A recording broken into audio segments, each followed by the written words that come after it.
Very good. So you should have my agenda there. So we're just going to cover off how to use the Passportal password management tool, our cybersecurity awareness training program, and how to get service from Vertech. For those who don't know me already, I'm Daniel Watson. I own Vertech IT Services, been running the business since 2010. Besides being the front man for a lot of the marketing for Vertech, I am also the lead security consultant. So that's kind of my passion, is protecting Kiwi businesses. So let's crack into this. Right, so Passportal, it's a password management tool. Password management tools are really important because humans are really bad at good password hygiene. Ideally, we need to have people creating unique passwords for every website or system that they access. And also, if the option for two-factor authentication is available, then we should have that in place too. Okay, so the password management tool, it's not there to annoy you. It's there to actually make your life easier. Okay, so how this works is, if you haven't already, you should get an activation email, right? Which would look a little bit like this. Welcome, you've been invited to start using password management service. Click the button to activate account, or if you're really keen on security, copy and paste the URL and put it into your browser. From there, you're going to get an account activation window where you will choose your particular password. Okay, it's going to have minimum length on it, so you can't get away with password 123. I recommend that you do make it a reasonably secure password, but this is probably the last password that you're going to need to remember. So make it a good one. Security information, the mobile phone number, those questions are useful in case we have to reset your password. And the organization key is a shared secret key, which within the organization, it should be kept just to your organization. We shouldn't necessarily know that password, although we may have it on file. I'd suspect George would be the best person to go to get that. Otherwise, you can hit us up for it. Once you've got yourself activated, you'll get access to the website. In fact, I'll just log myself in so you kind of get an idea of what it looks like.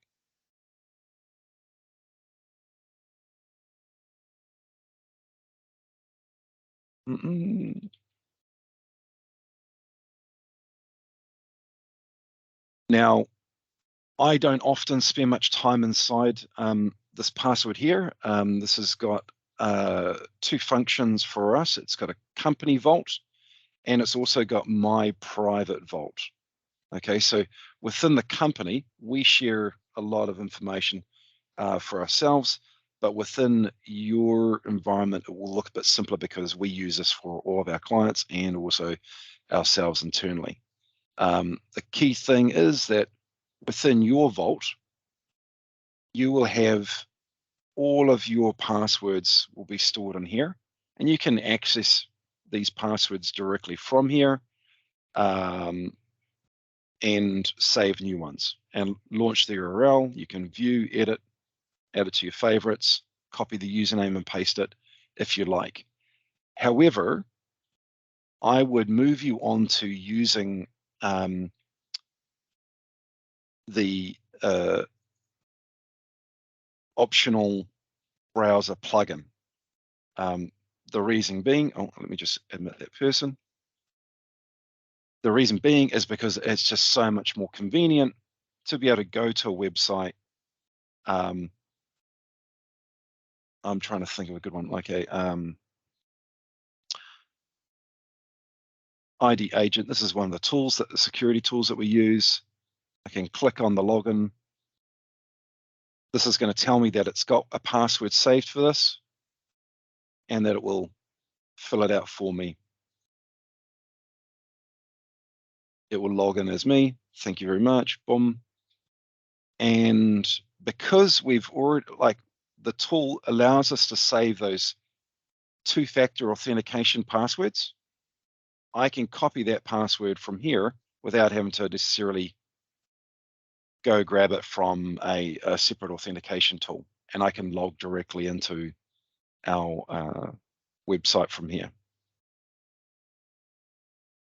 and gain access to it.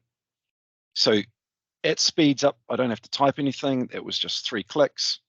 If I wanted to go launch that site directly from here, I can do that. I can search for other passwords and launch it directly. I can potentially put in multiple passwords. So if there's a personal one and a company one, we can use that as well. One of the key tools to use here is that when you go to a new site and there isn't a password saved, you are able to just create a new password by hitting that plus button there, put in the username, generate a random password, and you don't actually even need to know the password because it's going to be saved for you straight away. But you can click that little button there to you. If there's a two-factor authentication window that comes up, you can generate that code, put it in there, and that will be used. I'm only going over this lightly because I just want to give you enough information to be able to start using the tool. If you get stuck with anything, that's why we have a service desk and the guys can help you out in detail there. And then when that's saved, you might want to put some other deep notes in here, what it's for. It will already have the URL saved. If it's for the same website that you're already on, you're done. It'll be saved for you for future usage. It is possible to export your passwords if you are one of these people who have tended to save passwords within your web browser. It is possible to export those out. There's a process for that.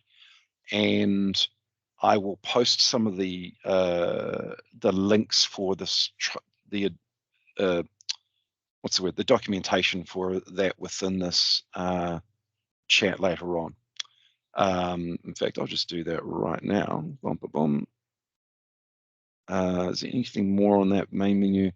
I'll just head back to this one and give you that and put that into the chat. Stand by.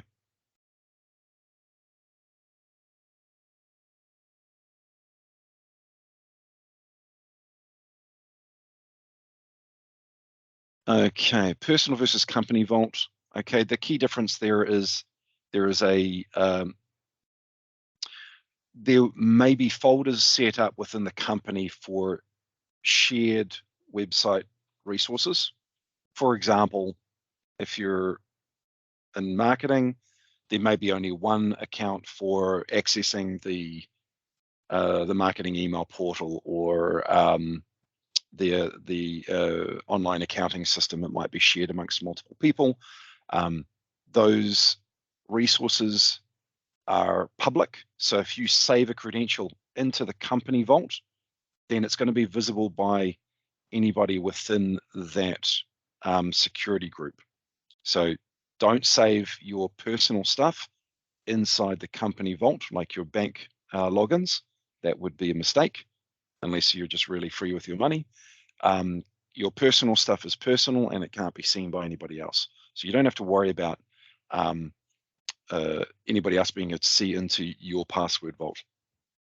But any shared resources where it's a shared login should be within the company vault, and there may be subfolders depending upon whether it's say a marketing resource or an accounts resource. The settings I want to show you are a good call. Let me just bring that back up. So To set up the browser extension that's in this end user guide. The details for that is essentially these are the instructions. It's pretty straightforward, and you log into it with the same details that you do for the full website. Okay. Now, once you've got this plugin in here, then the settings I recommend, come down to this guy here. Application behavior, I recommend that it's set to auto capture credentials. I find that autofill when you go to a page can be a little bit annoying if you're not intending to log into it every time. Definitely have auto update and password change. So if you log into a site and it prompts you to change password, when you do so, and you put in the new password, the application will go, I see you've got a new password. Would you like me to save it? And it does that. So definitely have that. Application state is useful, so it logs back into where you were. And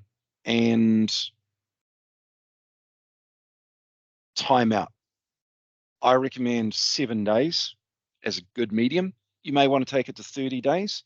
What that means is that you don't necessarily have to re-log into this application every time you restart the computer, right? It will, if you have it at 7 days, it's a good happy medium, so you have to keep on logging in. 30 days might be too long because you might forget your login password to the tool, but every 7 days, it's often enough for you to do it. Daily might be just a bit annoying for you and you're having to log in every single day. Those are the key details on that. Is there any others that I push out?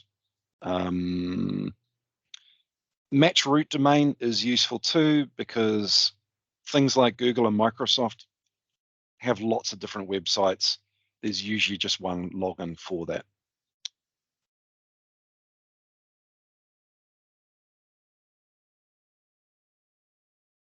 All right. Any general questions about that you would like me to dig into more before I move on?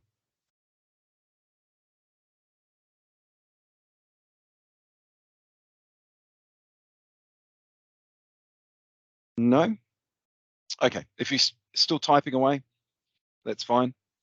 Okay, cybersecurity awareness training. Why do you have to do this? Well, one, there should be a policy at the head end that says you have to. Two, generally, cybersecurity awareness training is a prerequisite for the company getting cyber risk insurance these days. It's getting harder and harder to get insurance to cover off for cyber risk, and two-factor authentication and cybersecurity awareness training are generally absolute requirements within organizations that are concerned about information security and want to transfer some of this risk to the insurance company.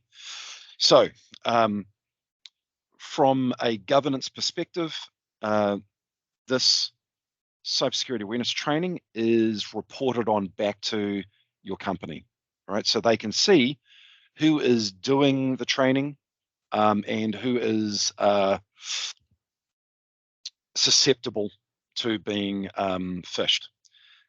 Why another good reason why we're doing this is because approximately 75% of all major security incidents in businesses is through email.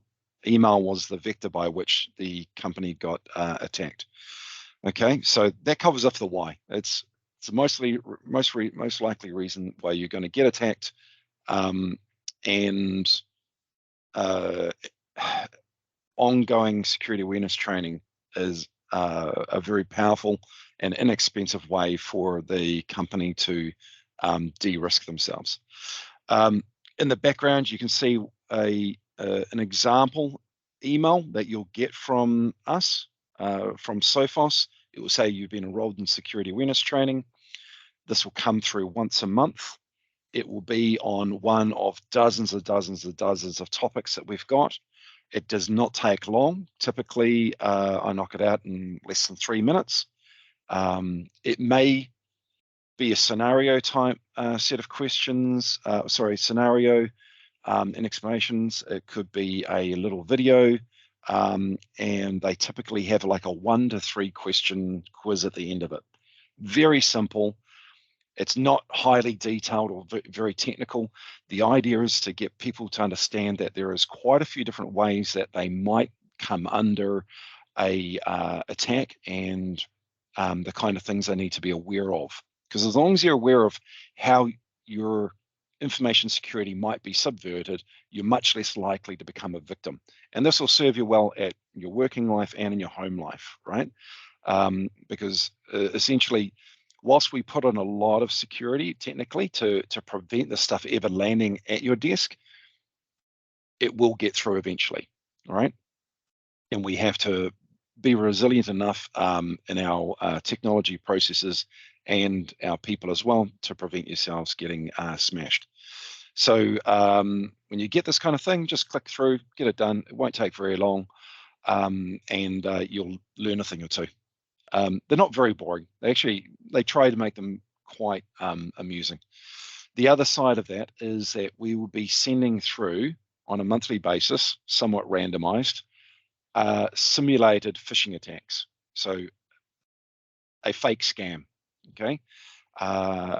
It is sent out at random times and random topics, and not everybody gets the same one, to prevent you doing the meerkatting around the office going, hey, did you get that email? All right, because we want to see if you're actually tricked into it. So our training system can tell, let somebody else in. Our training system can tell whether you've opened the email, whether you've clicked the link, and whether you've entered any credentials. Because a major way that companies get attacked is by a seemingly innocent email that you think is reasonable enough to follow its directions. It gets you to give away your username and password, all right? Honestly, a lot of these cyber attacks, it's not so much clever hacking as much as they just convince somebody to give away their password, and then they log in, and then they go sideways from there, all right? So what should you do? If you get one of those, a dodgy looking email, right, and you're not sure what to do, right? We all get something like that, okay? For example, you know, if this is a dodgy looking email and you're thinking, I'm not sure what this is, there should be a button within your Outlook that says report to Sophos, okay? Now, if it's an actual one of our training messages, you'll get an attaboy message like, well done, you've actually spotted it, you've done the right thing, okay? If it's not, great, you've just reported what looks to be a scammy message up the chain, and we get notified of this, right? Because it's important as a company for you to be aware of what is happening in terms of security.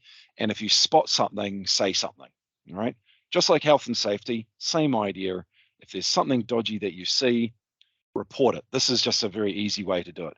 If it's not suitable if it's something else outside of email, then definitely contact us, pass it up the chain, and we can investigate, all right? Because near misses are, you might not be the only person who's received an actual scam email. And if you report up the chain, we can go investigate and see if anybody else has got it.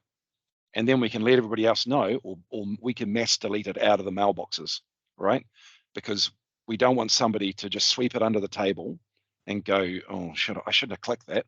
I hope nothing happened, and then do nothing about it. The statistics are, for a lot of these big hacks, the dwell time that the attackers were within the environment is up to 6 months before they strike. So that's a long time for them hanging around, and it can come from a single click in an email. Is there any questions about that?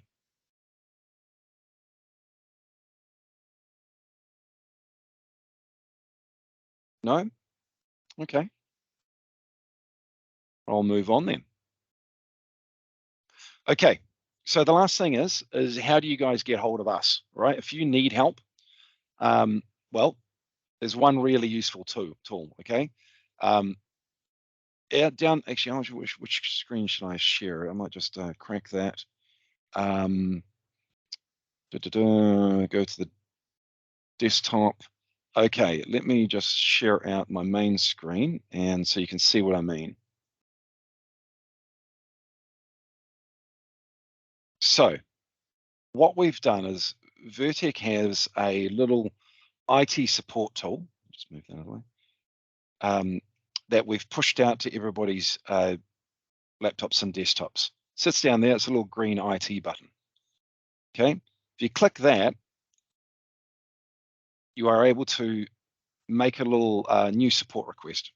Okay, so if it's a non-urgent problem, okay, if it's a non-urgent problem, use this tool, right? Because it makes it easy for you to just attach a file, to take a screenshot. You know, it'll attach that in there. You can give us a bit of a description and a subject. Help me, computers broke. Yep. And it will log the ticket, right? Oh, okay, issue description. Not worky. And you can change the priority. Okay, that goes into our system, and now you definitely will not be forgotten. Okay. There is also a my account support requests, so it will come up with what tickets are currently outstanding within the environment. Okay, and there's some other tools in here as well, which we're still filling out, but we'll be moving on with it into the future to add in some more functionality. Okay. So that's for anything non-urgent. It can be for if you've got a request like, hey, I need a new docking station or something like that. We can set up approval so that it can go back through whoever needs to approve it within your organization. You can give us feedback through here as well. But also just want to point out that for any kind of day-to-day type issues that you might have with, say, services or problems with what we're doing for you. Lester is our service manager. He manages all the guys, whether they're on the service desk or projects. You can get him off the main number and just ask for him there, or his DDI is there as well. I'll paste these guys into the chat as well, so you have a copy of that.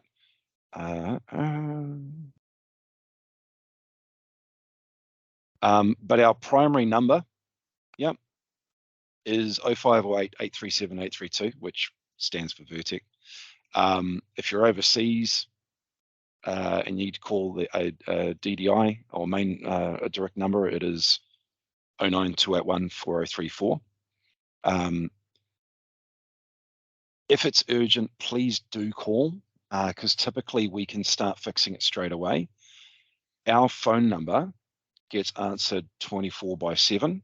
Now, we work somewhat extended hours here, so there's typically somebody around in the office who can help out to about 6:30 in the evening, and then after that it goes through to a call center down in Nelson, who will take a message, and if it's critical, really, like the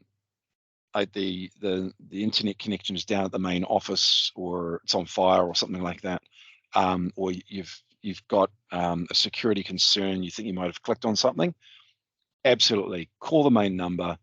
After hours, they say they'll say, look, this is if it's a critical issue, yep, we'll start waking people up. There may be a charge associated with that, but hey, if it's critical, I'd rather you called and that we start working on the problem straight away than for you to wait until the morning and the problem gets much, much worse. All right. Even if it is just to let us know that there is a problem that needs to be dealt with first thing in the morning, that's better than not, because you can leave a message with them and they can send it through to the on-call engineer. which goes in rotation. There's a few guys who will take up that thing. Lester, as I was saying before, he's the service manager. So if you're just like, hey, that guy, he was a bit rude to me on the phone, I would just want to let somebody know, he's your man to go to. Or if there's a ticket that, hey, nobody's come back to me for 3 days, I'm kind of getting a bit annoyed here, definitely Lester can help you out and he can sort you out. Our internal processes should make sure that doesn't happen, but there we go. Mahesh is the overall account manager for your company.